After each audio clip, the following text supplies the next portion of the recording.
I was in the middle of uploading a video.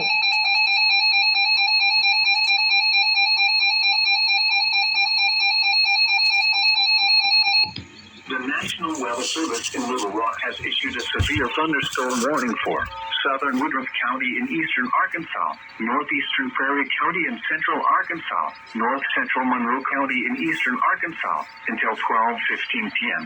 At 11:37 a.m., a severe thunderstorm was located 9 miles west of Hunter, or 13 miles northeast of Debs Arcade, moving northeast at 60 miles per hour.